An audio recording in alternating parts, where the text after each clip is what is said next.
Hi, everyone. Welcome to Wicked Wednesday.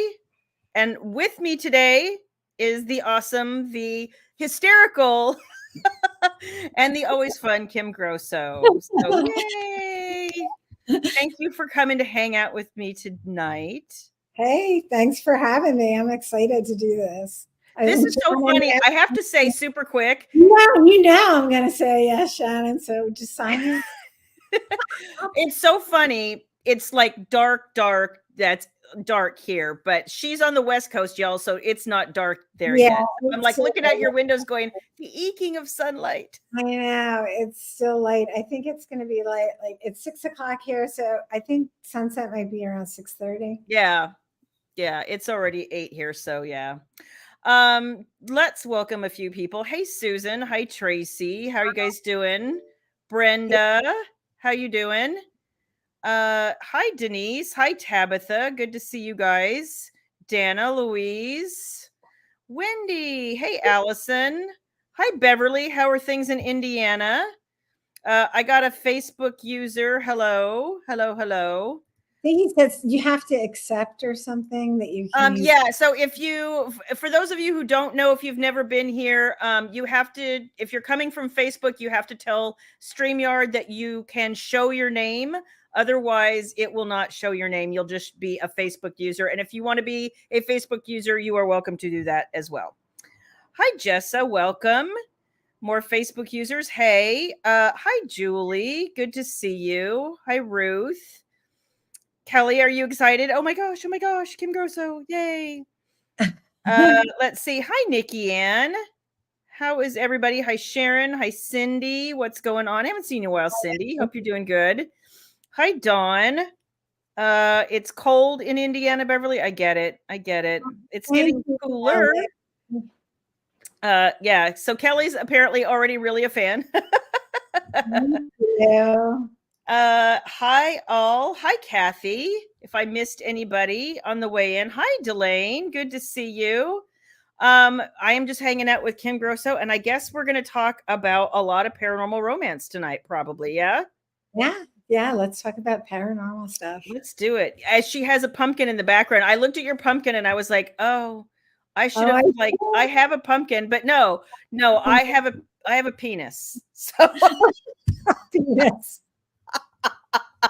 It's like, because those usually appear in my books too. I will be like, what are you doing, Mom? I already thoroughly humiliate. Because we come out from the signings, right? And there's penises everywhere. Penis like lollipops and like everything. Yeah. One time I came home, that's my dog back there, Rock. I can remember coming home and I had this bag full. Madison always wants the candy. And I'm like, and I know she's going to want it. And I'm trying to get the penises out because it's filled with dicks, I'm like, everywhere. And I took it out. And next thing I know, I look over and my dog ate the dicks. And it might have been like, oh my gosh. Oh my God, for the love of God, Rocky. What's hysterical is the one time, I mean, you always come home with something penis related from a signing, but one of the funniest things I ever came home with was somebody, and it was funny because they were all handmade too, and they were all like different and individual. Were like the cock socks. And some of them had tassels and jingle bells. There was like all kinds of, and I brought that home to my husband and he was like, absolutely not. I know. Everything is like, I've seen everything from like the soaps. And then my girlfriend, Berlene, she makes them on a 3D printer. And she had this big gold one on her table. It looked like an Oscar. And I was like, and the penis goes to... I'm thinking, oh my God. You're like, oh my gosh, that's hysterical. The penis. Oh my gosh. That is so funny. So we have a Facebook. Can't wait for upcoming releases. Kim, your next release is Riptide, which is a romantic suspense. So my book released just the one that I did with romantic suspense, and it's the last book in the series, is Riptide, and it came out in July. Oh, okay. I am back to writing The Immortals of New Orleans. I was talking to your husband about this. I just decided to close the romantic suspense series and focus on Immortals of New Orleans because everybody wants Immortals of New Orleans. It's kind of funny when you write something, and that's what I started with. That's what they want. So Julian's book will be next, and I'm going to be doing the cover reveal soon for that. Yay! Shannon was telling me about your book series and paranormal that's coming out, and I wanted to hear more about the series. It's so funny. I was talking to my editor about this when I started sending her chunks of the book because I was being so super like extra with wanting this to be right. And so I'm giving her chunks of book at the time, which is not the way I normally work, but it does.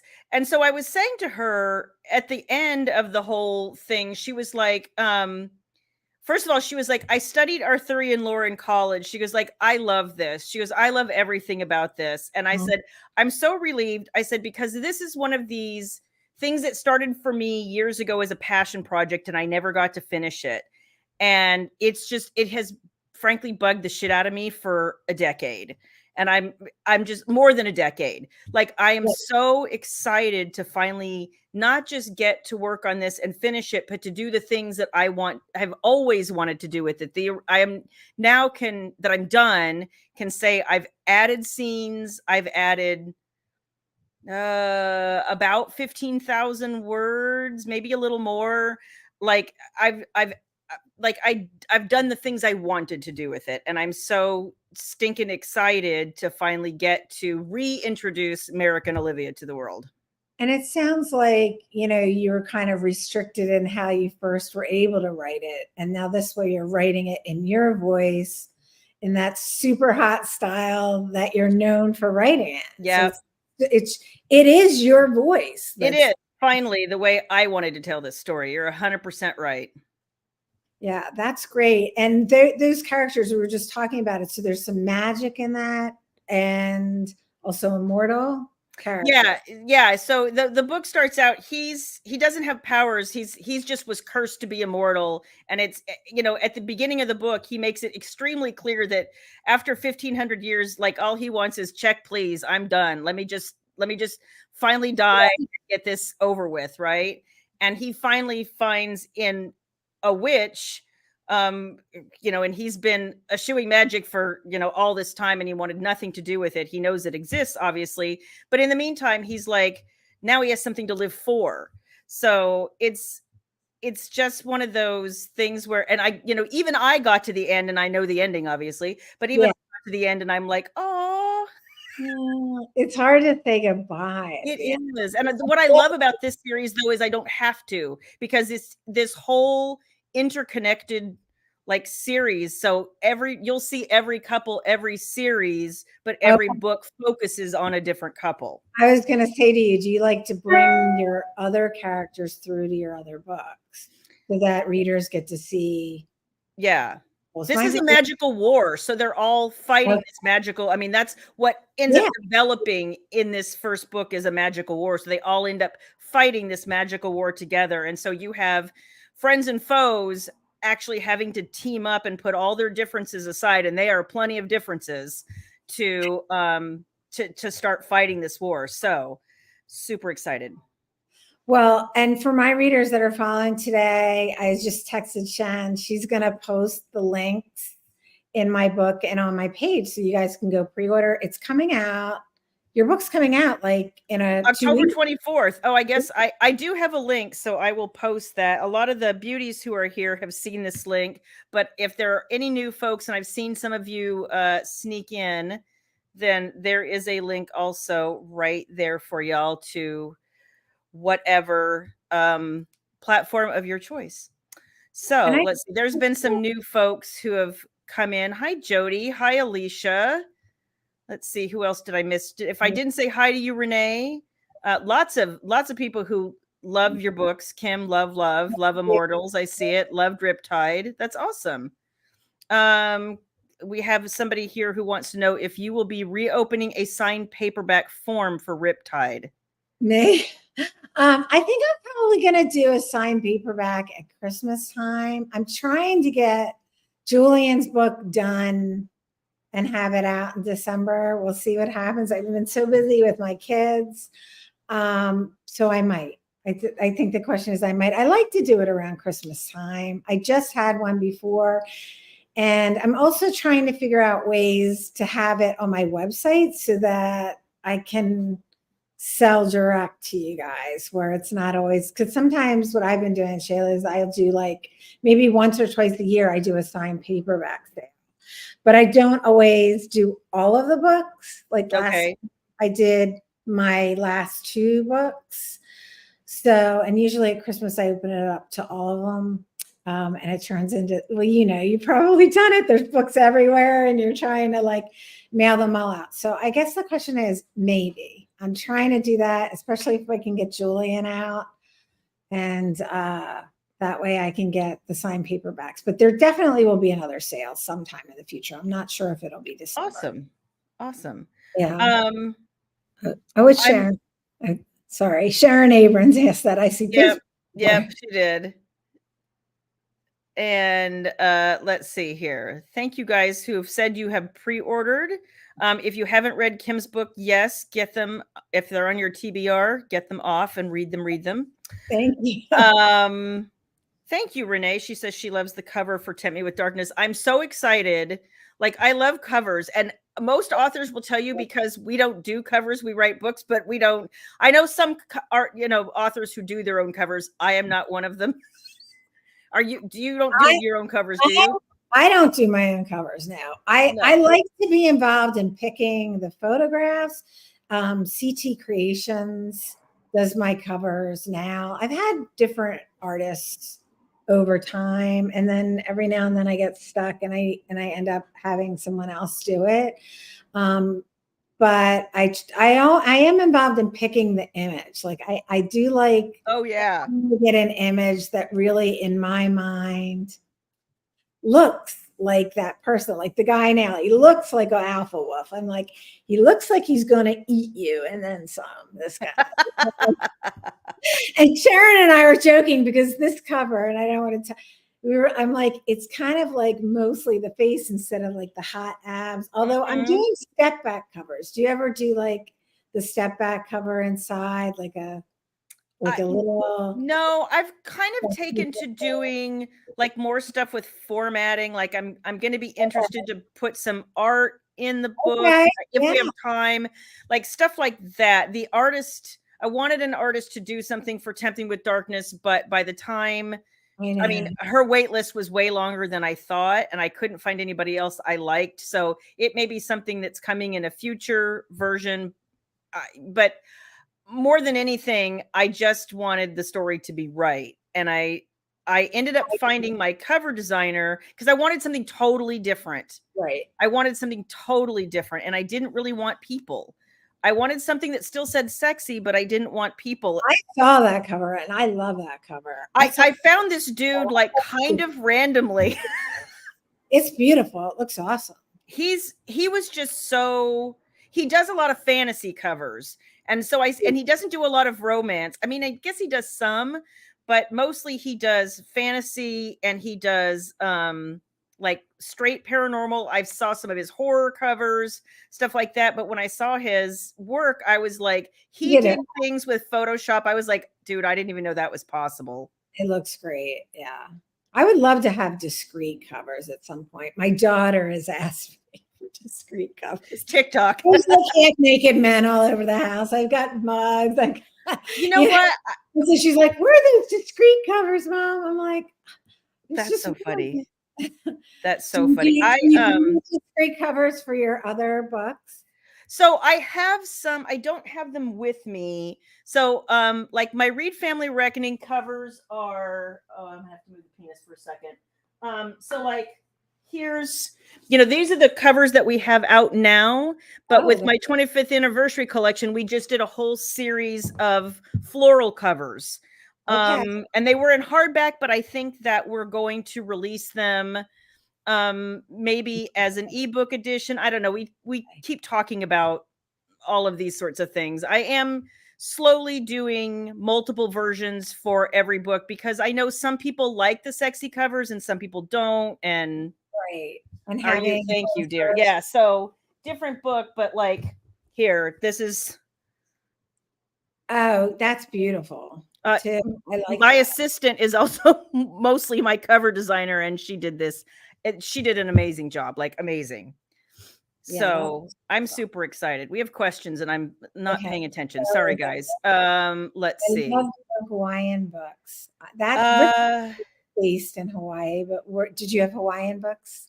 yeah, this is a whole series set in Oh, Maui. Hawaii. Okay. My Yep. Riptide is set. There's oh, Oh, yeah. one of my favorite places, like I ever. love Maui. It's beautiful. Yeah. Oh, yeah. I have beautiful pictures. We took my daughter for her high school graduation, and it was also the same year of our 25th wedding anniversary. So Aw. we like made a joint trip out of it and did all the things. So lots of people are saying they like your covers with Jace Dean. Um, Thank you.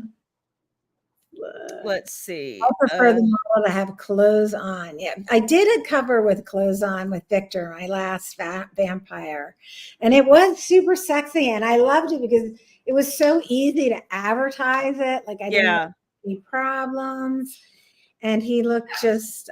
I do like clothes on covers too. Yeah. Yes, Doomsday Brethren is going to be a series 100%. There's already a pre-order up for the second story in the series, and I'm very excited. I got to write new scenes, you guys, and one of the scenes I got to write was an epilogue. Just Oh, saying. I love epilogues. You know what?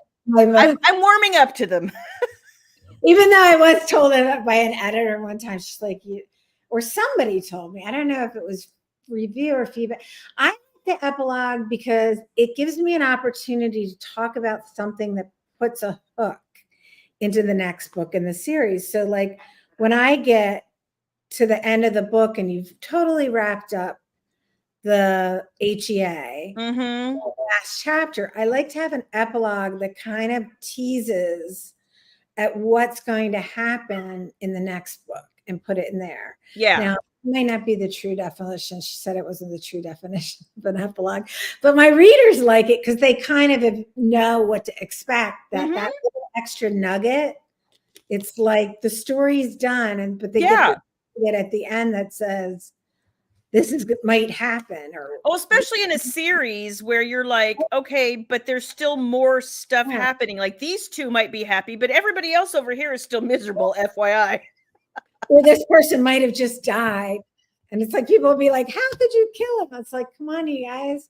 Come on. Like what we enjoy this. What can I say? And then the other thing is the people who write the multiple epilogues. Have you seen that? I have not seen that yet. So I have seen people who are like, especially in shorter stories, they'll tend to do like the short novellas and stuff. They'll do this thing where it's like epilogue that's, like recent, right? It could be anytime between like tomorrow and in the next 6 months. And then they'll do one that's like 5 years later. And then they'll do one that's like 20 years later. And I'm always like, this is so interesting because like the first time I saw it done, I remember it vividly because it was like kind of a short insta love novella. And I was like, see, this makes sense to me because the whole duration of their courtship was only like, a week or something like that. And they were getting married, which I've written that book too. But I thought it was so interesting to be like, now you saw them like at their honeymoon, and then you saw them after they had like a couple of kids, and then you saw after they had like their first one graduating from high school. And I was like, that's so interesting to get that little glimpse of how they fared down the road. I wouldn't do it for every book, but I think in a short novella there's like reasons, right? Right. And if it has to do with like the story and it gives readers especially in time. Yeah. Different time periods. So. Yeah. And to see, like I said, in this case in particular, because this particular novella also had like a mystery. And part of the mystery at the end was, well, you just won't really know for like a certain number of years. Like you were going to get something when there was some time something. So she went all the way ahead to where they got the thing that they thought they wanted at the very beginning of the story. And then they decided at that point that it wasn't really important because they had each other. And I was like, okay, that's cool. I mean, that's what's cool about being indie, though. Like you can kind of do anything you want, how you want it. And even though it's not maybe originally like strict rule, but it makes sense for your story or your writing. Yeah. Readers like it that way. That's just it. I think I always hi, baby. The whole time that tweeting that's going on is this one. Oh, that's why I'm so like, cute. oh my God, are you doing this during Shayla Black's life? It's so funny. He's so cute. I feel like there's a lot of rules that came with traditional publishing that it's like you have to kind of unlearn some of that. At least I did. I never did the traditional publishing. Oh, there's just, well, but you read so many trad books, right? Where you were like, this is what you're supposed to do. And I think that the heat level, like you're talking about with your book that's coming out, it's like the first book I wrote was not very, like Kate Stark Embrace, it's shorter than all the others. It does not have the heat level. And then once I was able to learn more as a writer and also just own, how I feel comfortable writing. I knew the heat level I like writing at. Right. It's a pretty high heat level. Yeah. It's not erotica, but it's definitely erotic, but you might not, like you were saying about your books before, that you were kind of restricted. Well, yeah, she took tons. I mean, I wrote the first draft of this book I delivered to her was 115,000 words, which frankly is almost exactly where I wound up when I rewrote. Oh, wow. Okay. I mean, I didn't have any of that old stuff. It was like 15 computers ago. Like I don't have it, and I wouldn't have wanted it anyway. I wanted it to feel organic to now. But yeah, a lot of what I added was more. I don't think I actually added more sex scenes, but I think I know I actually took the ones that I had because they were meaningful, and I added more content because that was what I always intended to do. Right. So yeah, I think that's what I like about being indie and being able to kind of like explore and do what you want. And it's the same way with the covers. Like you can decide like what you want to do it or how you want to look. Like when the cover is working, that's fantastic. But if it's not, like sometimes you think you think a cover is going to say something to readers, and then I actually have put out a cover and then people will reach out to me and go, do you know, that kind of reminds me of something, and it's distinctly unsexy. Especially I think discreet covers are harder because some of these objects just themselves aren't particularly sexy. It has to be like something that makes sense. And I've had people go, oh, well, like my Berkeley redid my OG Wicked Lovers series, and the first book, Wicked Ties, I've had people reach out to me and go, this looks like some tampons with tassels. I'm like, I didn't pick that. Well, I did and I didn't. I've had kind of a similar experience now that my audiobooks are being published with the publisher, because the most of the covers now, like if they can use it, they can use it if they have the rights and it's not, but otherwise, like whatever they come up with is just whatever it ends up being. So yeah, no, I get it. Good and bad because I don't have to stress about it, but then it might not be what I thought it. But even when I think it, like you were saying, even when you think it's a cover, like I redid Luca's cover to a couple, but then I had so many problems with the advertising and not being able to get it to boost on Facebook. Yep.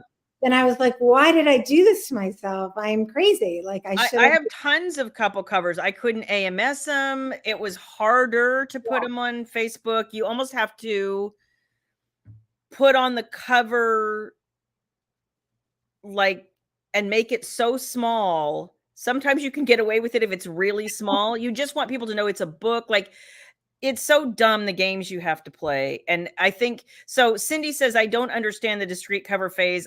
I think it's two things. And somebody else pointed it out here. Brenda is saying that her 30-year-old daughter likes the discrete covers. And I think that's what it is. We have the rejection, you guys, of the younger girls who don't want anything that we wanted. I mean, that's really what it is. They all want print books. They all want discrete covers. We all wanted ebooks, and we wanted them as dirty as humanly possible. You're exactly right with that. Like my daughter wants print books, and now she's 17, but this is like a younger. It is an old head. It is. So I like print books too. I do like print books, but then when I went to move, I was like, what am I doing? And I meet people at signings. They're like, no, I just put it on my Kindle. Yeah. Like, well, it really just, and you're right. They like the discrete covers. That's why Maddie's like, Mom, you need these discrete covers. So it's like, maybe some of it definitely is. I like a good discrete cover, but like everybody, you've seen some where you're like, what does that have to do with anything? It's hard. I'll joke with Shannon. I'm like, my next cover, Shannon, it's just a banana. A banana. A cucumber. Jen. There you go. There's a question for you, my dear.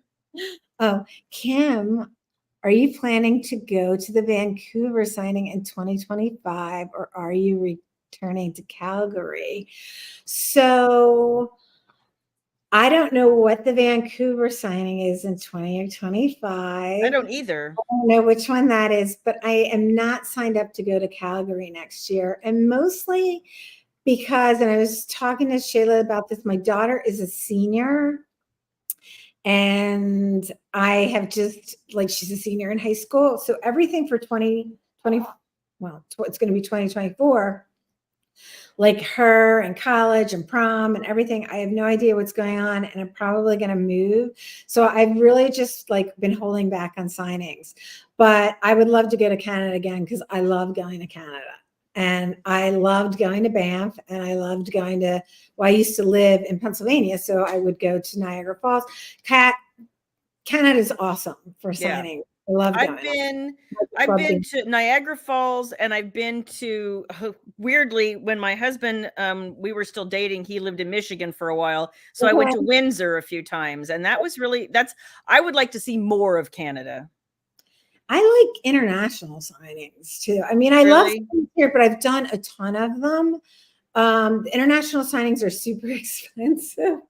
But I do like meeting. I just like meeting people, and and just being able to travel and see other countries and then write them into books. Yeah. No, that makes sense. Yeah. Kelly, how much time did I spend quizzing other P&R authors before I took the books back? 0. I mean, I had a vision. I have had this vision for a long time, and I don't, it's like me when I say that I don't read a lot of suspense when I'm writing suspense. I don't read a lot of super spicy books when I'm writing, a book that's just a straight super spicy book. Like I really just want what's in my head to be what's on the page. So I didn't. It's funny though, because I kind of poked around Amazon enough to be like, okay, so there are some series that are straight up magical series, but not that many that I could find. They were all like, I see a lot, like I think more of what you're doing. So of course I'm always kind of in the minority marching my own drum somewhere in the corner.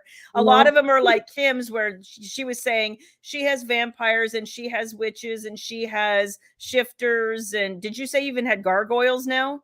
I don't have gargoyles. Okay, somebody else was telling me gargoyles recently. I started in the beginning with vampires only because I love vampire. I just like paranormal stuff. I like everything scary, and I always liked vampire movies. And at the time, I was writing about autism, and I was like, I just like vampire stuff. but it's like a mixed series. But there are some series for paranormal that are like mostly vampire, like, and then, you know, and then they start branching out, but it's mostly vampire for the hero, or Okay. the male protagonist, should I say, Right. is like mostly vampires, and then people around them might be something else paranormal. But you're right. I don't think I've read many where it's just, well, I guess there are some straight witches, like, you know, but the idea of an also just an immortal. I haven't read many of those either, where it's just like an immortal who's been cursed to be immortal, which that would be, I think, you know, that's It part of was the fun to get to go back and play with some Arthurian lore. For those of you who don't know, my immortal hero was a knight of the round table. It was funny because one of the things that I wanted to do was play with that universe a little bit. So I had him straight up say, "Yeah, most of the lore that you think you know is a lot of crap anyway." Like it got misremembered a lot. So it was fun because it gave me a little leeway to play with things that I wanted to play with.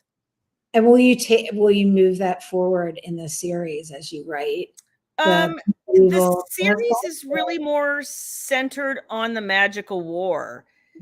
So that's really, he ends up coming into this because he has a skill set that they need, and they have something he needs. So it ends up being almost a bartering situation to start with. So it's fun because I love to write like band of brother kind of books. Yeah. I get really intensely invested in watching, you know, these dudes who really have not a lot in common, like learn to not just tolerate each other, but be friends. And I don't know why I don't have the same fascination with like watching a group of women do that. Maybe it's because you see women in action when you're, I don't know. I don't know.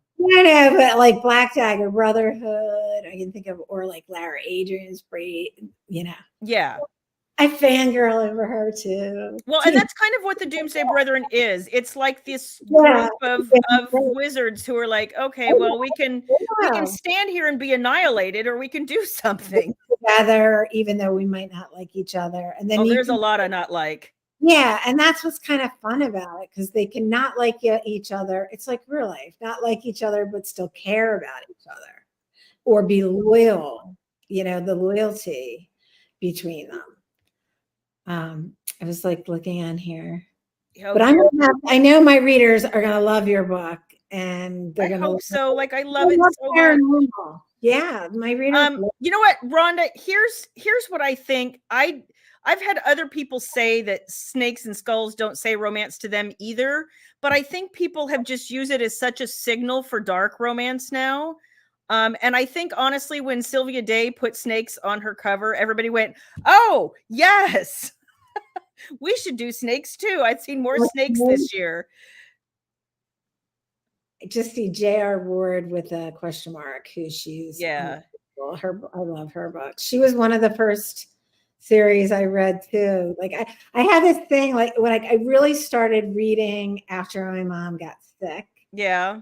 and I started reading Band of Brother kind of books. And so They're my favorites to write, honestly. I That's another reason I wanted to get back into Doomsday Brethren so bad, because I love.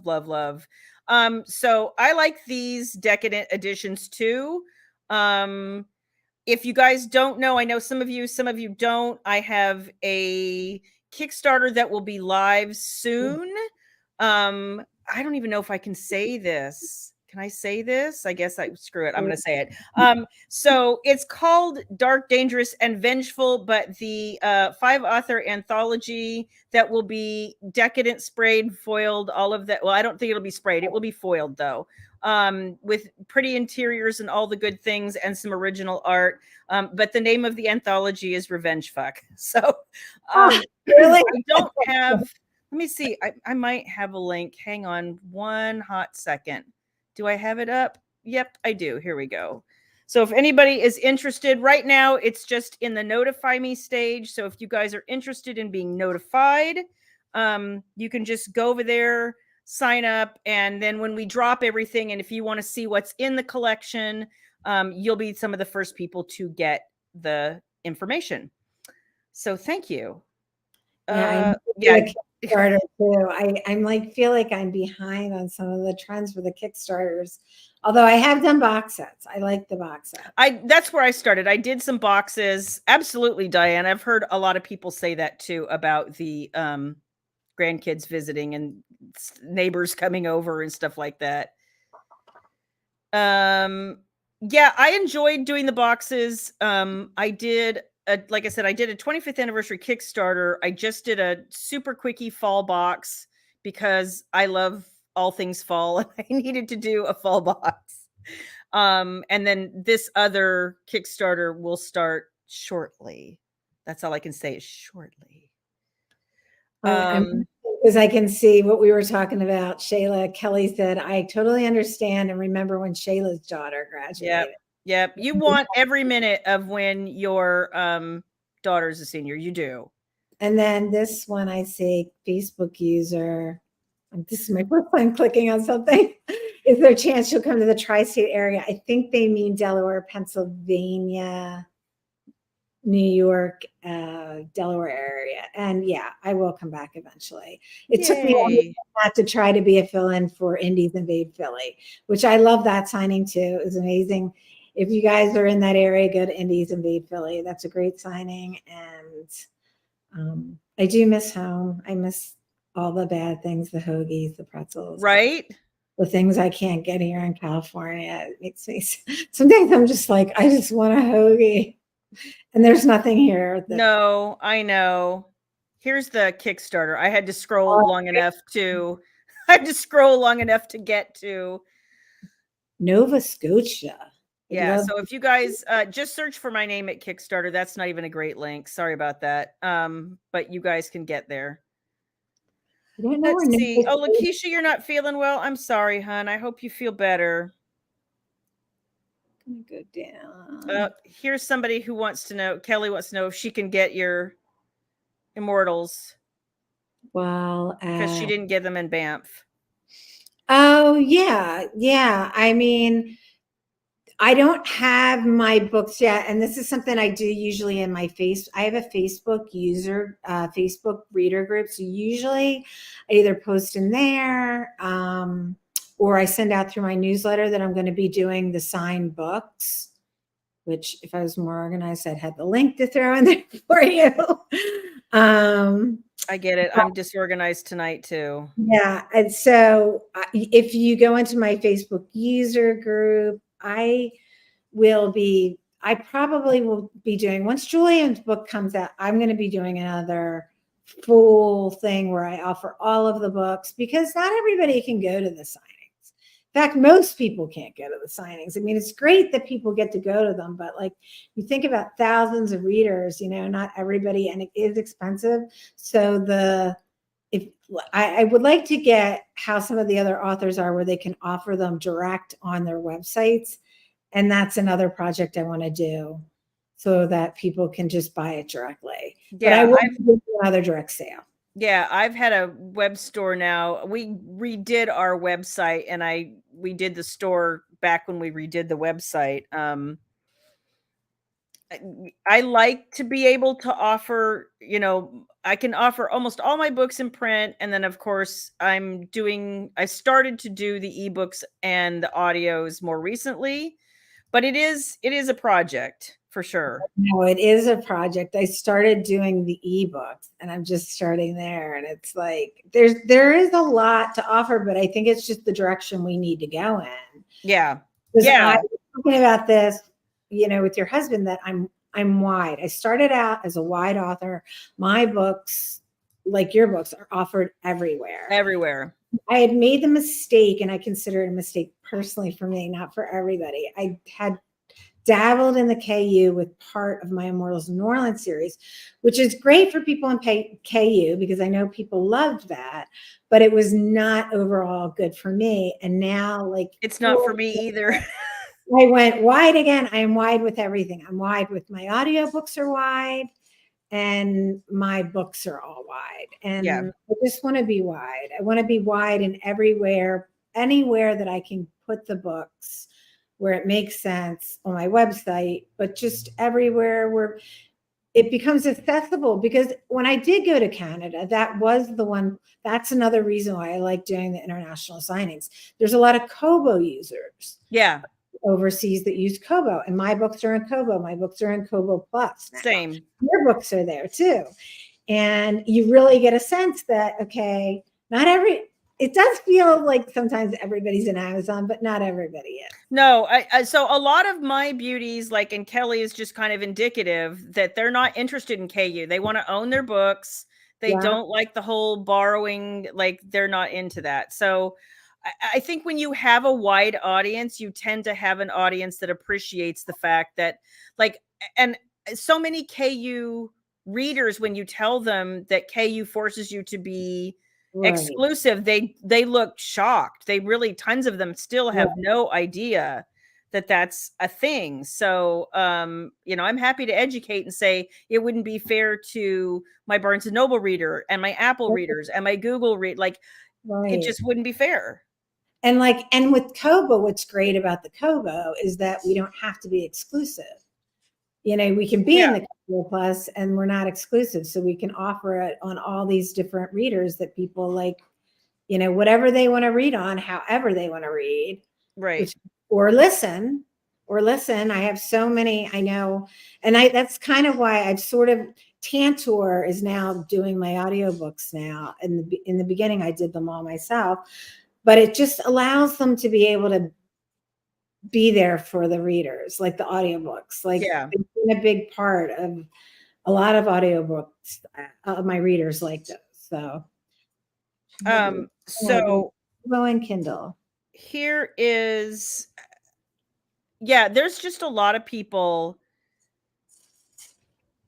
Let's see, what is this? It's why Kobo is good. They don't require exclusivity at all, which is fantastic. Like, I have no problem with people wanting, you know, to read in a subscription way. Like, that's fine. It's the exclusivity I have a problem with. I mean, I use Netflix. I get, exactly. I get one, but it's the same kind of thing that just went on with the writers and everything else. Like, you need to have the equitable, you know, get paid for it too, which was not happening in KU. Yeah, a lot of, I've seen more and more KU authors saying that they're ditching because there's just, like, the global fund is not what it used to be. And, you know, with people dumping, what is it? It's thousands of books a day into KU. With the AI. With the AI, It's like the Wild West. It is like the Wild West. And it frustrates me because we all know that they know. Yes, and they just choose not to do anything about it because it would cost them money to do something about it. And it makes the visibility even more difficult when it was already difficult. It was already difficult. And when you're wide at Amazon, it's even harder on top of it. Like, it's hard to be wide at Amazon. It is hard to be wide at Amazon. I think one of the reasons, and I was saying this to your husband too, it's easier for me to go wide because I was wide. Right. When you've started out as in KU. Because how long have you been writing? You've been writing a really long time. It was 25 years this year. I sold my first book in 1998. And I've been writing since 2012. Oh, yeah, 2012. So I was going to say, I think the first time we met was at the RT in Vegas at 2016. Yeah, RT in Vegas. Oh, that horrible hotel. Oh my God, that hotel. No. That hotel was so bad. And I remember that con too, because I came home and I was so sick. I know. I was sick for a month. I'm not kidding. I was sick for a month. Oh, it was awful. I got an upper respiratory infection and I couldn't shake it. And my hotel room was haunted. Ask Shannon about that. Really? Oh, Shannon, Rachel, and somebody else who I don't even remember who it was, who came to. So Rachel and I had like a suite and she had the adjoining room. and somebody down the hall that we knew, like their shower just quit working one morning, and she came over and was like, I have to go to a panel. Can I just grab a Yeah. shower real quick? And I'm like, have at it. And she came screaming out of there like 5 minutes later going, I'm hearing voices in the shower. And I'm like, you are not the first person to tell us that. I totally believe it because I have had a paranormal experience down in New Orleans where I was somewhere and it was for a book signing, and I heard somebody say, "Kim, are you all right?" Oh my gosh. And I came out and I was like, "I'm fine." Like what? But the person didn't tell me that they hadn't said anything. There, And so the next day, see, they knew I Shannon was there. was. Shannon was crashing on the couch, and she was like, because she was only going to come up for like a day or two, and she ended up staying longer. But she was like, that whole place, man. That's weird. And I don't, you don't hear, I bet you there is somebody wrote like a haunted Vegas book that knows about why that. Every time I go to Vegas, I swear to God, it's one reason I won't stay at Planet Hollywood anymore. Almost every time I go to Planet Hollywood, I have some uncomfortable experience, and I'm like, nope, we're done now. Look at Shannon. Kim speaks the paranormal. I do. I do too, actually. I want to go. I want to go to Zach Bagans' Haunted Museum in Vegas. That's what I want to do. What's it called in Vegas? The Zach Bagans, who does the Ghost Adventure show. He lives in Vegas, so he has a haunted museum. And he has like the Annabelle doll and some of that. Like he's got some serious stuff there. And I was like, I don't know. Some of that stuff does scare me because there's a death museum down in New Orleans. Uh-huh. Talking about this the other night. The first time I went in, and I am not like psychic or anything, but I will say the whole vibe was so upsetting, and I was so heavy. I was visibly and emotionally, I had to leave. I just left. I was like, I can't stay in here with all this serial killer stuff. I'm out. I'm just done. And I remember going. That's happened to me. I remember going to New Orleans. I had been pre-Katrina, and I remember the first time I went post-Katrina.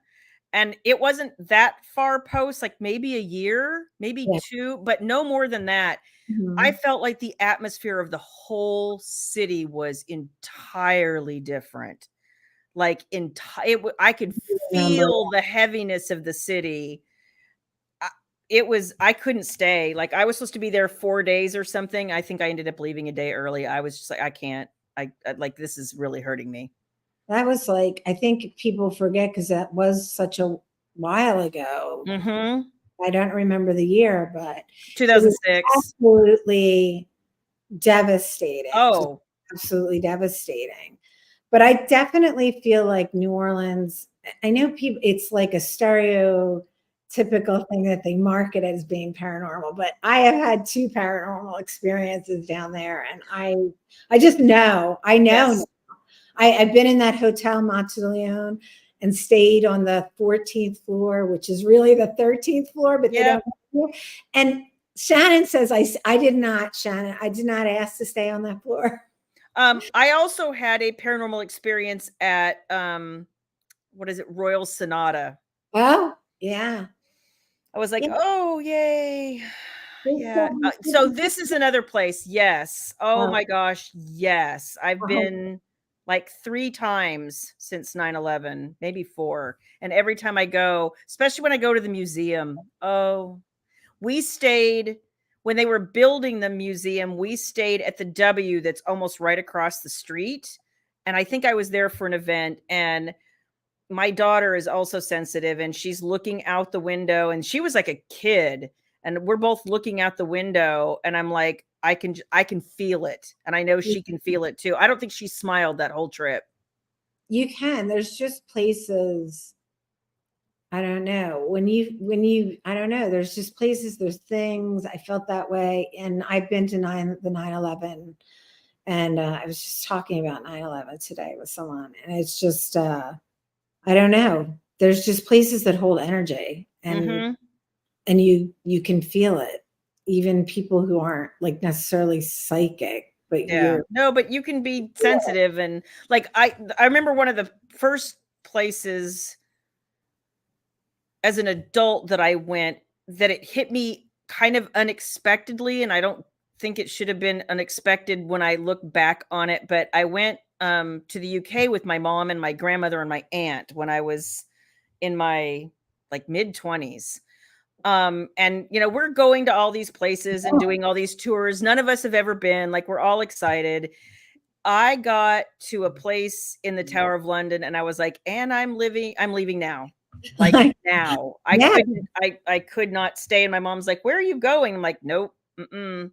Yeah. I mean, I think that those energies can stay. And it's funny, my editor is from the UK, and I always like in talking with her, because we're American, they have the history is so much longer than our history. For And sure.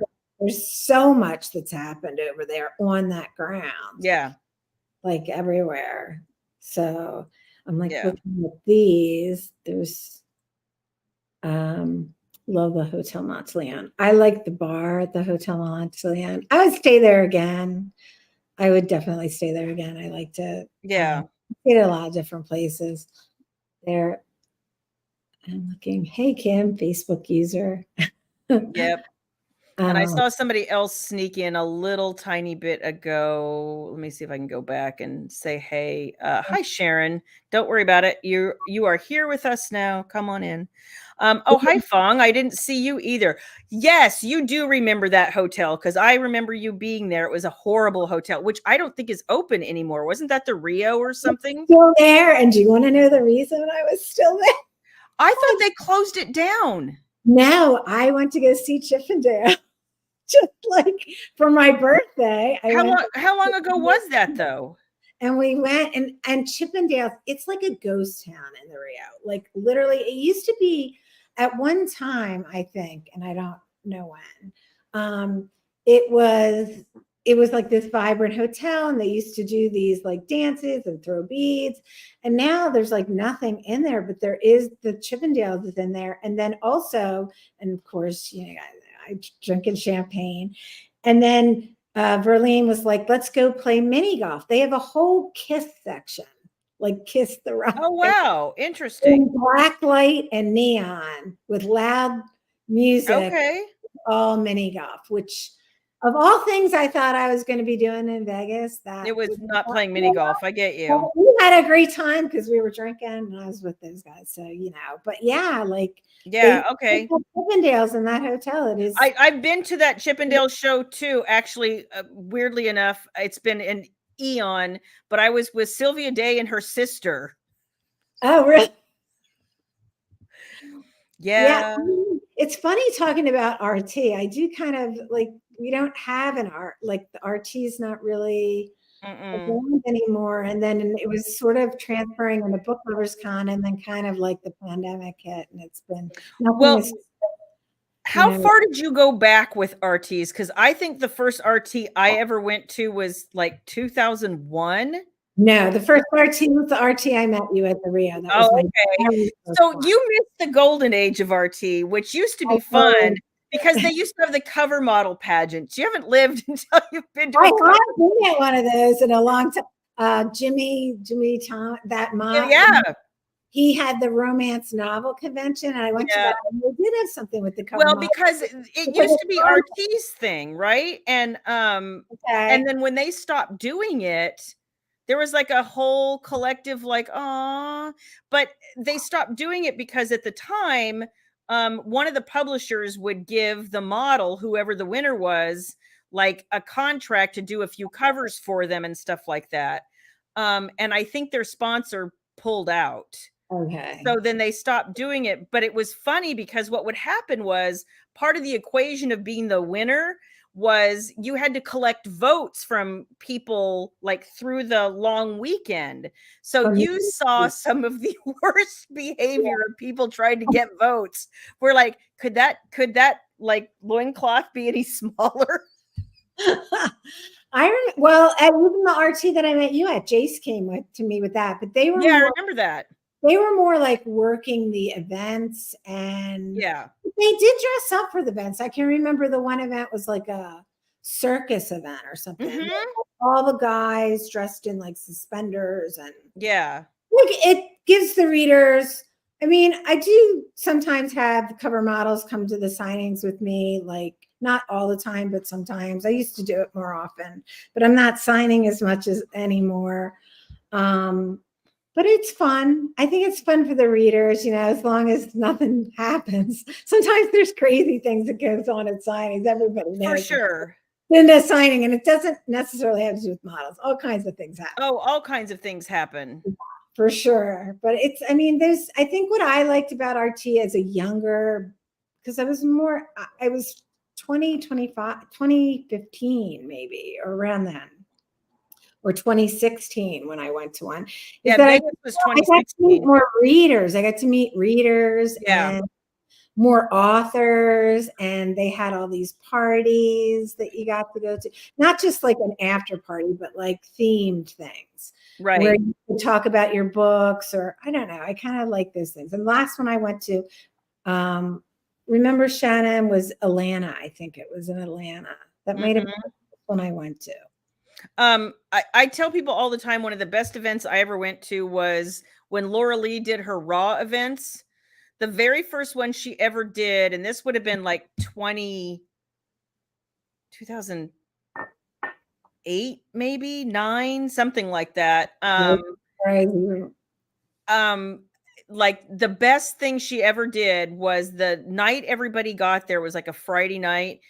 So it would be kind of late that she would do this too, but it worked out perfect because there were no like signing tables. There was none of that kind of like, it wasn't formal like that. It was just the authors would come in, the readers would come in. It was a pajama party. Everybody was supposed to be super casual. They brought in a bunch of pizzas. There was the bartender and the bookseller. That was like the whole thing. Really? It was the best time. And there was like some music and people just chatted. And it was like, if they liked you and, they wanted you to sign a book, if they brought books or they bought books, like whatever, there were places to go stand and sign, but it wasn't like, I'm the author and I'm going to sit at my table and you can come to my table. I feel like I'm stuck. I'm stuck that I can't. Yeah, behind the table where you're like, oh, okay. Signing.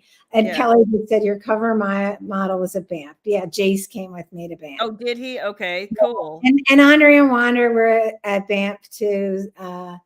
Banff was beautiful. I do love going to Canada because it's close. Yeah, there she is. And everybody's super nice. And I just like going to Canada. I love it there. I joke with a lot of Kelly's Canadian, and I joke with a lot of the Canadian girls. I'm like, no, I can't come to Canada because I'm allergic to cold. Oh, I'm allergic to cold now that I live in California. But that was a question earlier. Somebody asked if you were thinking about moving states when you said you were moving. Oh, no. So I moved from Pennsylvania across the country to move to San Diego because of Comic-Con. I'm a Comic-Con person. I dress up. You probably see sometimes, Shayla. Like I dress up with my kids and cosplay. But what's happened now is that, of course, your kids grow up, and Madison, like I said, is a senior, and she's not going to be going to college in San Diego. She might go to UCLA, but she's thinking of going, to the East Coast. And really, it's my son, Tyler, the one who has autism. He started school this year and he's in LA now. He's like, his school's in LA.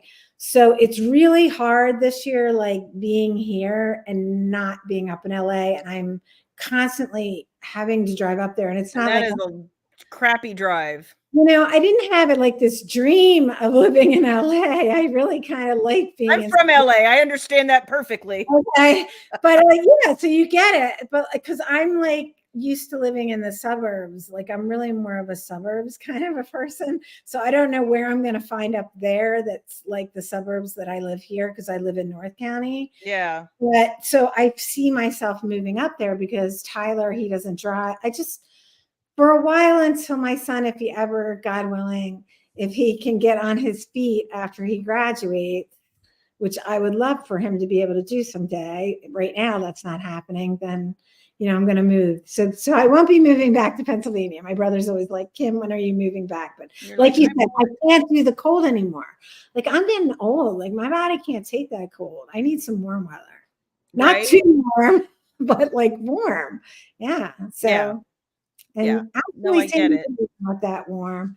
No, Oh, I he was get it. horrible, even though he signed my bookmarks too. Be Then he took a pic of himself with the books and sent it to his yeah. mom. Okay. That sounds like Jason. Before I forget, y'all, a bunch of you asked us last week.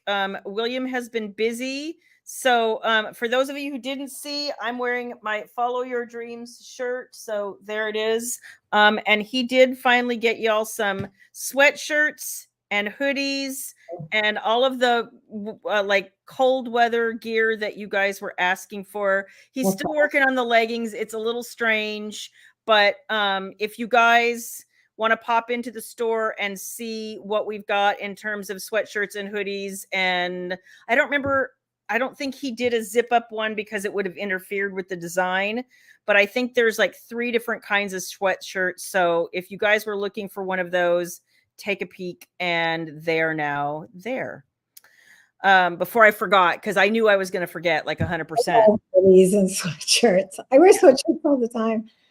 I did make some of those on Amazon. I did Here, it. there you go. For people who are saying I can't see What? your shirt, Follow there your you go. dreams. Follow your dreams. There you go. An awesome shirt.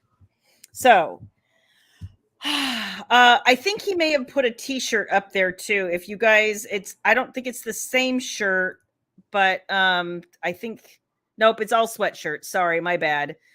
There's a long sleeve t-shirt. That's what I was finding. There's a long sleeve t-shirt and a sweatshirt, and yeah.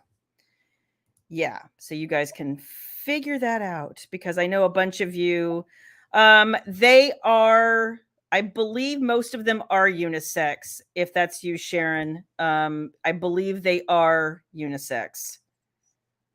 I'd have to have William answer that question for sure, but when I looked over his shoulder the other day, mostly what I was looking at was unisex. Yeah. So you said Julian is coming out. Is it early next year? So I'm trying to write it so I can get it out this year, but you know how it is when you're just like writing. I would like that. If not, it will definitely be coming out in January. Hopefully it's going to be coming out before that. And that's going to be the 13th book in the Immortals of New Orleans novel, I should say. That's amazing. Novellas. So thank you. And so I'm excited to get another wolf. I like my alpha wolves. I love a good shifter book, but I've just been I'm going to have to start your series. Like, I know I read the first one, but it's been such a long time, and I want to go back and start over and read. I just feel so much like I haven't read a paranormal series in so long, and I've kind of been avoiding it, knowing I was going to be writing this series myself. So I do that thing where I don't want to be influenced, but now I'm kind of ready. I'm the same way. And I was thinking when you were talking to me about what you just did with your book, like I did go back and I re-edited Cade, but now that I've been working on some things for like film stuff, because that series is under contract with an option. Fingers crossed someday. It's like the third Yes. time. Third time's the charm with the producer. But it really made me, because like you tear the book apart, you just tear it apart, and I knew the problems, but then it just makes me want to go back. And there's Cade, you guys. Shannon sent me that. Yeah, Kate, and it's free, but it's like the shortest, and I would love the opportunity that you're doing with your book to really go back and like just get it the way that I really would like it to be, instead of just having it out the way it is right now, because 13 years goes by, 12 years, 13 years, I'm losing track of time. Yeah, 12 years. And your writing evolves. At least my writing completely evolved in that time. And the series is so funny that you say that, because even as I was going through this, I could see things, and I hadn't looked at this, file in forever. And I looked at it and I remembered places where I was like, I know this isn't right, but I don't know how to fix it. And my editor was like, well, you can't add words, so just leave it. And it always bugged me. And now I'm like, with more experienced eyes, I was able to go back and go, oh, I know exactly what to do with this. I know what the problem is now. It's just taking that time to really go through it. Like I definitely write different now because of the audiobooks, because I'm trying to. So, and I was talking to your husband about this, that you move from third person to first person. My series is in third person. But when I wrote that first book, wasn't even thinking about audiobooks. And I did way too much head hopping in the book. And the way I write my books now is absolutely thinking about audiobooks. How is this going to sound in audio, and writing each chapter in one perspective, not veering from that, going back and forth, especially in that series, because I moved from a single narrator to dual narration. Mm-hmm. And so it's completely changed how my thinking has changed now when I'm writing. Yeah. And I like the opportunity. I probably won't redo the audiobook, but at least go back and fix it. So I feel like, and even like you were saying about the way your heat level that you've expanded on, I feel like I could just, I don't know. I would like the opportunity. I know I'm going to do that someday. I'm going to go back and do it. I think it's, it's one of those things where you're like, because I have some books where, I had audios done by a publisher way, way, way back in the day. Yeah. And I've gotten the rights to those back now. And I'm like, if I was ever going to redo this book, like this is the time. If I was ever going to redo this book and expand it or add to it, or like do it, like this is the time, and to have it re-recorded, right? Are your audiobooks from when the publisher did it still up, or those come down when you get your rights Well, back? so you and I are doing the opposite thing. Like I did the Tantor thing for a long time. I'm now starting to do my own, but a lot of that is driven by my store. I Yeah. didn't like, I still don't like that there are things that I don't have the rights to offer people. And I want to do all these super cool things with my store. And for a while, I've been limited to, well, I can offer you, the thing early, or I can offer you a discount, or I can offer it with a little extra something inside. But I'm talking to people who are doing super cool things with their store, but you have to have, like, there were people who were saying, oh, I went to Nink a couple weeks ago and they were like, oh, on my store, I started offering like the multimedia bundle for every book. So I do the print, the and the audio of this book for a price. So if you're that person who likes to read along and listen at the same time, or if you're like, I want to read it as an ebook, but I spend so much time in the car that I want the audio also. Like they're talking about all of these different ways. And I was like, oh, that's super cool. I want to do that too. Yeah, I could totally see wanting to do that. There is a loss of control. Except the thing that I still get with Tantor is that my narrator is the same. So see, I could get my narrators, but I was going through a production company who just went and hired. Yeah, that was like part of the thing. Like I still want Ryan West. I think he might do. I don't know if you know him, but he's I do. He does a lot of Lexi Blake stuff, and he actually did our very first Masters of Menage book. I like his voice as well, but there's a lot of he's a person I think that only likes to work with certain companies. That's another thing. And so he was working with certain production, and so I did try switching to another team, and my readers just gave me such a hard time because it's almost like, and I loved it. I loved how the narrator sounded, but they got used to hearing Ryan West. And so I'm like, okay, we'll go back to Ryan West. Well, the problem, my books forever now. The problem that I have is like my narrator forever and ever and ever is Christian Fox. And I still, to this, like, I love his voice, but he doesn't work as much as he used to. And he's super, super hard to get. It's not a matter of he'll only work with certain people. That happens. Yeah, that he also has other things. I know he tries to act, and I think he has a band, and like he just doesn't narrate as much as he used to. So it wasn't even like I had to try other people. I didn't even have a choice. So But it's great that you offer the audio option. Like, I do think that not everybody can offer it. I feel like it's been I'm very, I don't know, I'm very happy and proud that I was able to offer those books and get them started in audio. Yeah. It's only been the past couple of years that Tantor has taken over. I think this will be 4 books that they're going to do, and they took some books from the contemporary series that didn't have narration yet. Yeah. But there's just so many readers out there right now who listen to the audiobooks, whether they just love audiobooks or you might have a disability that they need to listen to, or vision issues that they might need to Yeah. listen to audiobooks, whatever the reason. It's just, I have a hard time listening to them because I'm like, who wrote that dirty stuff? That was not me. I didn't write that. Oh, see, I love listening to them. I don't, let me put Pretty it well. this way. I don't like, this is horrible. I don't like listening to them if I didn't write it, if only because when I'm listening to an audiobook, like my mind can wander a little bit. If I wrote it, I can jump back in because I know what the book says, right? If I'm listening to somebody else's audiobook, if I wondered, like the needing to go back 15 seconds, like I did that a lot, and I was like, I need to. My brain is too. I know, I'm all over the place. Yeah, yeah. Well, but I know that I don't know, it seems like the guys in my life, they like listening too. Like, guys like listening to audiobooks. I don't know if Yeah. that's like my brother.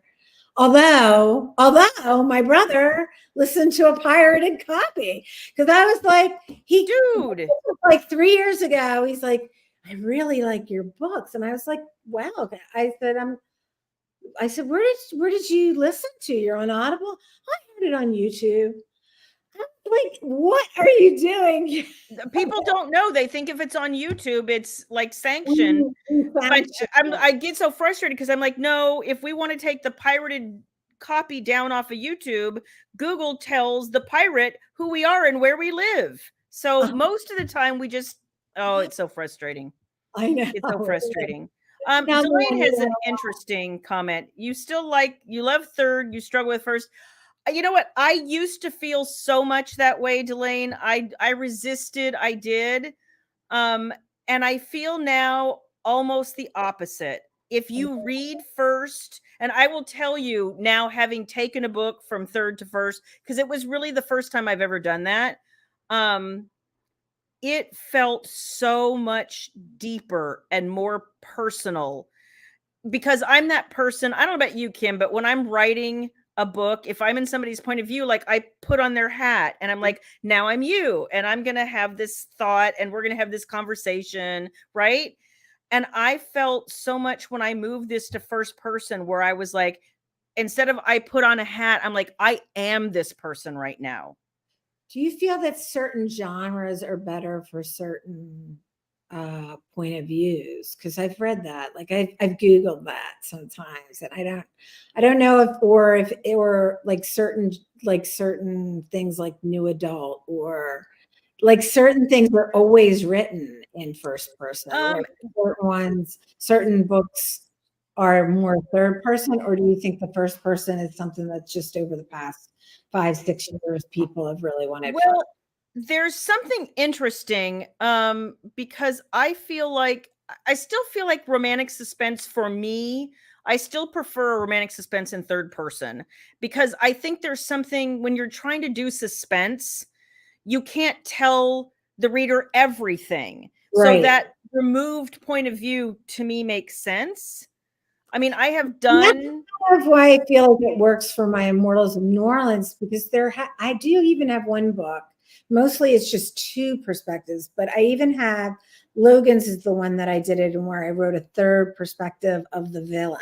Mm-hmm. It was really made the book super long, and I didn't ever do it again. But you can like get the reader to see that other perspective that's going on, because my books, like, even though my books are romance, you kind of could, well, there would still be a romance, but Good night, Renee. there's a lot of murder mystery in every single one of my books. There's murder mystery. Okay. Like who did it? Like, by the end. And so that's, but I think the reason I started writing in third is just because I was reading in third and I'm older. Well, and I mean, everybody, Rhonda's right. 50 years ago, all you had, mainly Right. except for Gothic. Gothic was the only thing that was ever written in first person, and it was always first person heroine point of view. And Kelly has the question. So, first person is when the characters are I, me, all of that kind of stuff, and third is he, she, they. It's all, like a narrator is talking about people, whereas first person is you talking about yourself. Does that So make in sense? the third person, you're sometimes able to get inner feelings and how that hero and the heroine, because you're one chapter, like I write one chapter as the hero, and it's the hero, what maybe how he's feeling, and also, but it's told, like you said, like a narrator, and I write in third person. So it's not like I'm saying it past tense. Like, Yeah. So my suspenses are that way. and then, but like I like the idea also where it's like when you're writing and it's just you, that one person, you become that person that you're talking about when it's first person. But I'm writing, well, okay, so Tempt Me with Darkness is first person, but I have 4 points of view in that book. Oh wow, okay. But they're all in first person. Okay. Yeah, I'm going to write a thriller, and I already have Oh, it. interesting. It's not romance at all. And I'm trying to figure out what tense I'm going to, like, how I'm going to write it, what perspective, what tense, and then see it, like, am I even going to be able to do it? Like, well, and thriller may be another one of those things. It depends on the sort of thriller too. Like, there's a vast difference between like a Da Vinci Code kind of thriller and then like a more, like I said, like a more gothic sort of thing. So it depends on what you need the reader to know or have access to. And right. it's one reason, like when I started writing this series, that was the first series I wrote in first person. Most of the book it's all his point of view until the very, very end. And a lot of that is because there's a twist at the end of this book that if I was ever in her point of view, you were going to know the twist. Right. And I was like, when I started writing this, I was like, oh crap, how do I keep people from knowing the twist? And that was how. I just never got in her head. Delane, so I'm writing multiple POVs. It's just first person, but you're still getting all the POVs. So And when I it's think that's what's another chapter, it's not even that, it's scenes. Like, okay. I have decided, honestly, because I've been reading, like all kinds of things. I'm talking to people. There's just no rules anymore. It's whatever serves the function of the book. So when I started thinking of it like that, I was like, screw the rules. The rules are dumb. If it doesn't serve the book, why is the rule there? I agree. I totally agree with that. What is this? Okay. Suspense versus thriller. That's a good question. I don't. So to me, a thriller is more like if you look at, so a suspense is going to be more like who done it. It's going to be more like there's a mystery to solve, which I always think is weird. I call mine romantic suspenses. They probably should be more romantic thrillers, because thriller is like you're going on some sort of, like, journey's the wrong word, but like there's some adventure in a way, like something's happened, you have to go deal with something, there's a bad guy, there's, in the case of my last romantic suspense duet, there was like a horrible political family that needed to be brought down because they were awful human beings. There was no mystery about who the bad guy was, where in a true suspense, there is often a suspense about who the bad guy is.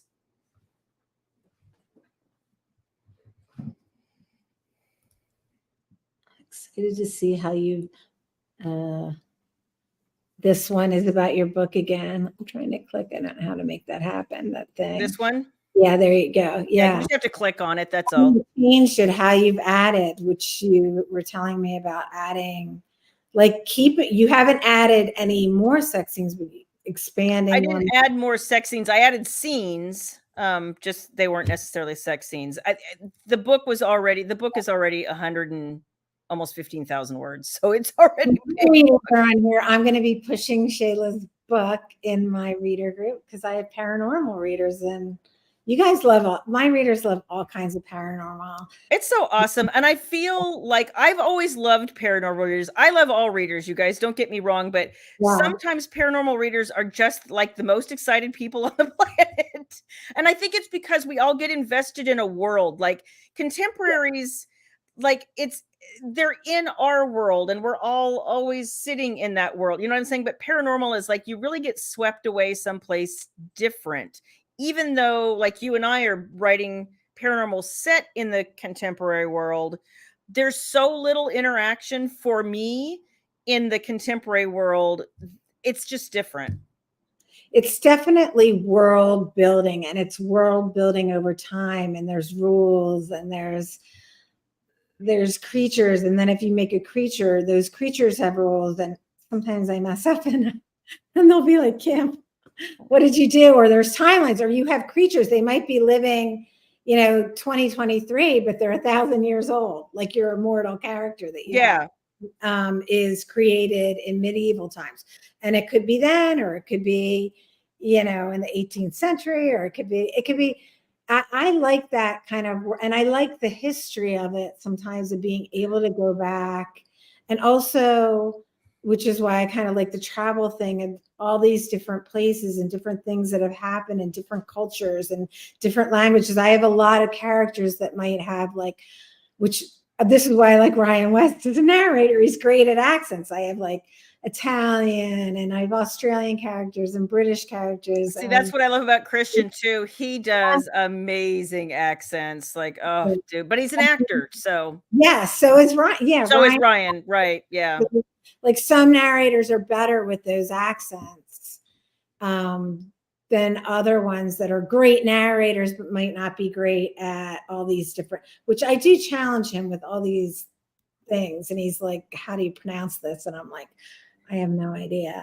You know what? That's the thing too. I haven't arranged as I haven't finished doing all the things yet for this book, and part of it is I know at some point I will have to turn over a list of how do I pronounce everybody's names and all of these other things in this world, and I'm going to be like, do you have a couple hours? Oh, no, it's hard. And sometimes I see a name that I love because it means something. Like in Riptide, that's a great book of, I did use a lot of Hawaiian. I was trying to be really sensitive to the culture of Hawaii. And I'm not the best person to say things. And I had a couple of sensitivity readers to read it, but I'm not great at pronouncing the words myself, even No, I get that. Christian went, bless him, when he narrated this series, bless him, he went and looked stuff up, and I was like, I knew I loved you, but wow, thank you, because I would have had no idea. And it's the same with the other languages, because Ryan, whether it's Italian or French or just different languages you want to make, if you have an actor, especially like you were saying, I think sure they're saying it in a way that's correct. Most of the time it is, but even every now and then an English word is going to get mispronounced, just like a typo in a book. I love how the wolves and the vampires are so specific. The wolves are more earthy and the vampires are more suave. That is true. I do write it that way, I think on purpose. And the wolves are more sexual. They love a good three-way. And so do I. Well, I like writing it. Yep. So they're more likely to be in a three-way, like a full three-way. I didn't start that either until my third book. I love I love a good menage book. What can I say? I've always loved a good menage book. So now I really have to start reading. I think Delane hit this really well too. I like how romantic suspense leads you on a journey and PNR lets you dream about the possibility. That's a really good way to put it, Delane. I totally agree. And it's just different books. I'm sure a lot of you are mood readers too. I get, in kind of a mood to read this or that or whatever. And I have picked up all kinds of stuff lately, all kinds of stuff. I've been reading all kinds of different stuff. I mean, I think like reading, it's kind of like film in that, okay, some people might be like, I know, like know people like, I don't want to see any horror things. I don't want to see anything scary. Or there's people like me, I like watching all kinds of things, except if it's like, I won't watch The Exorcist because I'm lapsed Catholic. My brother and I were just talking about that. See, I'm so funny. I will watch The Exorcist. I'm the girl who can't watch anything gory. So when people like anything, so people are like, "Don't you love Game of Thrones?" Have no idea. Oh yeah, that Can't was. watch it. Too gory. There's lots of things way too gory for me. Like if you want me to get physically sick, I'm the girl who ran out of driver's ed when they showed the films. Really? And I had to go throw up. It makes me physically sick. Can't do it. So I do think it is like that with books. Like I meet a lot of readers who are like, I will read anything. And by doing the signings, that's what I do like about it. What I like about it are the readers. I love being able to talk to readers. And even if they say, I don't like paranormal, that's okay. Now That's okay. I have a romantic suspense series. If you like corporate espionage and things like that. And there's so many authors who are writing all kinds of things that's what's great about signings. Everybody's there. Well, you know what I have to say, I have to appreciate about you, because like me, everybody, the advice they give authors now is stay in your lane. Dude, I never even found a lane. Like my lanes are all over the place. And I like that. And it's good. And there's authors, who can, like, I love writing corporate espionage. I love writing that stuff. That's why next book is definitely, well, not next book. Next book is Mortals in New Orleans. I don't want to get my readers upset. I want to write that thriller, and it's going to not be a romance. And I don't know. I love Dan Brown. I love James Patterson. I like those kinds of thriller where you don't really know who did it, and then you find out at the end. I read the Da Vinci Code like before it got popular. Oh, I'm sorry. And then I was like so disappointed in the movie. Oh, the movie was different. The book that is one of the cases where the book was way better, because I think the book, and I'm discovering this now because I'm in the process of adapting, working with the producer and working with, the script. And it's like, there's just so much detail you can put in a book that you can't put, especially internal monologue. Like you can't. Right. And so if you're going to take an internal monologue, you have to show it somehow. And there's so much detail and research in the Da Vinci Code. And which I'm such a history geek. I love stuff like that. Like I love stuff like that. Yeah, that's a great book. That is a good book. It's scary. I found it scary too, that book. Yeah, well, because it was just so, there were twists and things were unexpected. And so The Exorcist, when I say gory, I just don't like blood and guts. I can do like horror that, if it's not like Human Hamburger, like I can do all of those. To me, The Exorcist isn't gory. You don't see a ton of blood and guts. It's just scary as hell. Oh, she's probably thinking about that scene where she's like, blah. Yeah, that doesn't, you have children and you're going to get thrown up on. Some of the things in Game of Thrones, I know exactly what you're talking about. Yeah. Well, my husband can put up with anything.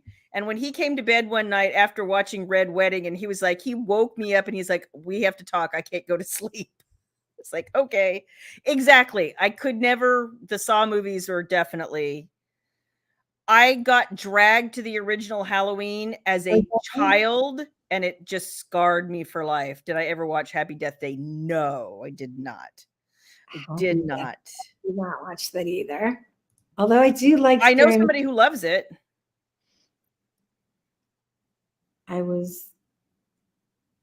Yeah, you know what? It's one reason I know Amazon Prime did the, and I can't think of who wrote it right now, the Wheel of Time series. And I have talked to people who have that. Yeah, and they're like, don't watch that. Please don't watch that. Cindy had a good observation. Yeah, I'm with Kim. For me, the reader events aren't, I get upset when I go to book cons and there's no time to like socialize that isn't with a table, or like I liked one of the best things I ever did was there was a night at a Laura Lee event where the it was like they had the big party at the end and the DJ and all of that stuff, right? But it was hot and the hotel was stuffy and a bunch of people just left the room.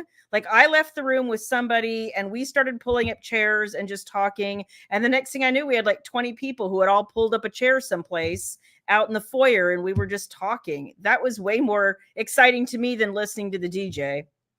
And I think what I liked about RT, the thing that I don't like after parties because I'm usually totally exhausted. Wiped out. So the thing I liked about RT, it was like during the day and it was like over a period of time.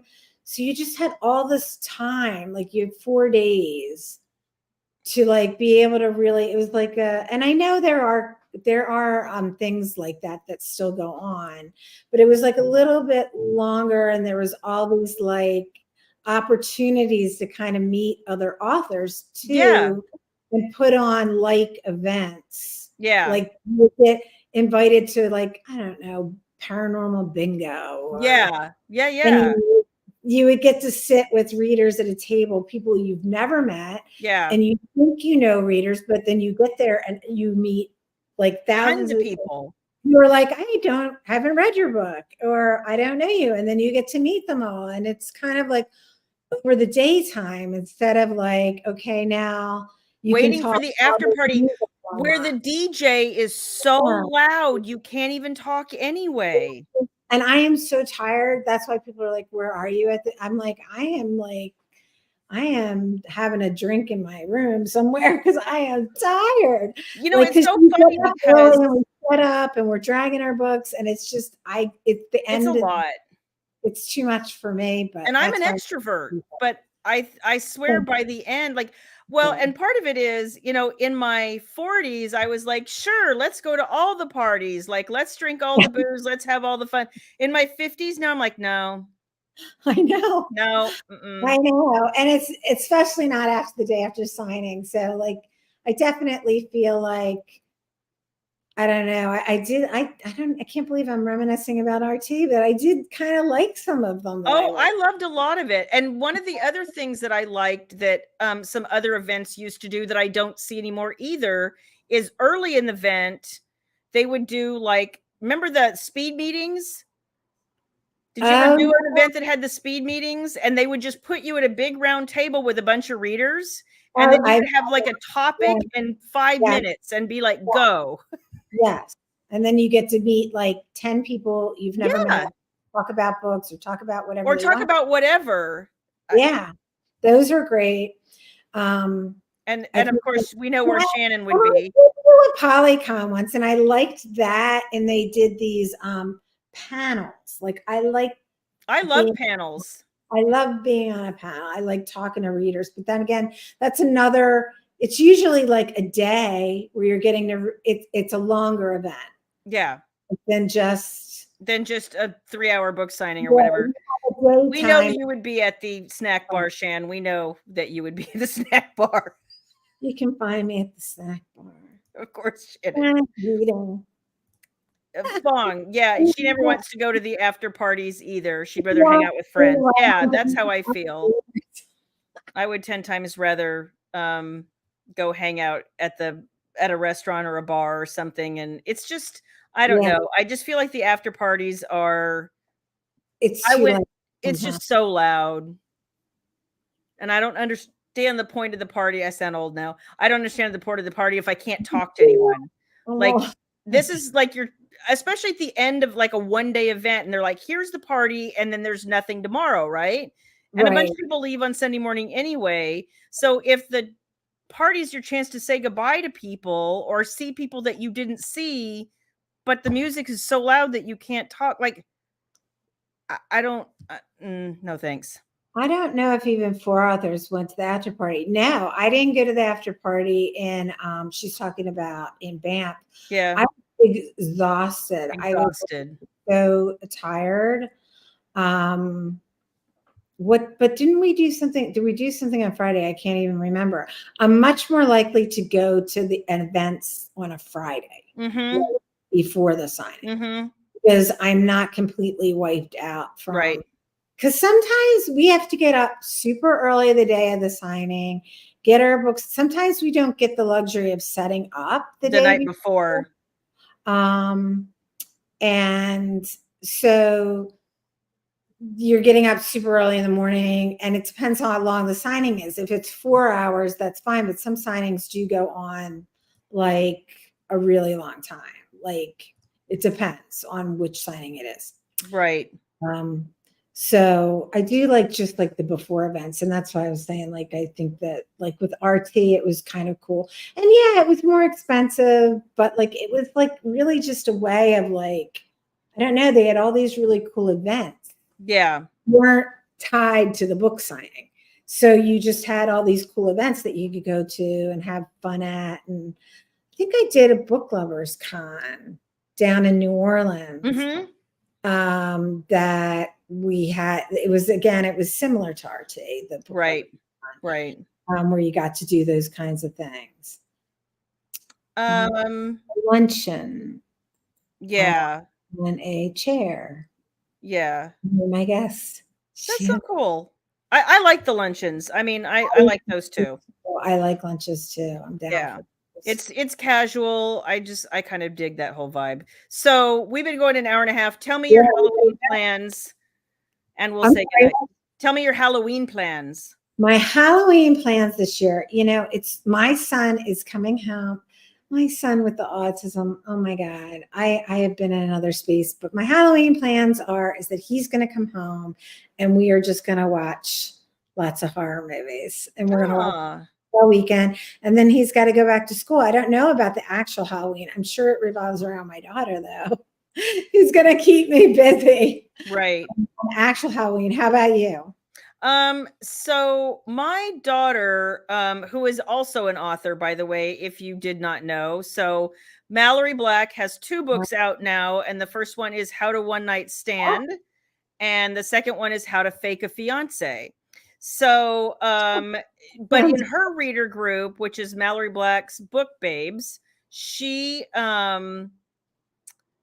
is watching a Halloween movie every night. So every morning she'll post what the movie for the day is, and then the next morning she'll be like, who watched this movie and what did you think? So I think last night's movie was Coraline, and tonight's movie was the Addams Family with Christina Ricci as Wednesday, the original one. That's a good one. So Tracy, yes. So everybody that is a beauty knows that this is my Halloween movie. I love this movie. I love this movie so much. And so now that I am done with Tempt Me with Darkness, finally, like I was doing my editorial comments and all that kind of stuff for the last couple days. So now that I'm done with that and it's off, I'm just waiting for Mallory to pick because she's using a randomizer. I'm waiting for her to pick Practical Magic, and that will be our night to sit down and watch And Practical some Magic. midnight margaritas. Absolutely. Thank you so much for joining me. This has been loads of fun. Thank you for having me, Shayla. Thank you. We So, need to do Vegas again or New Orleans.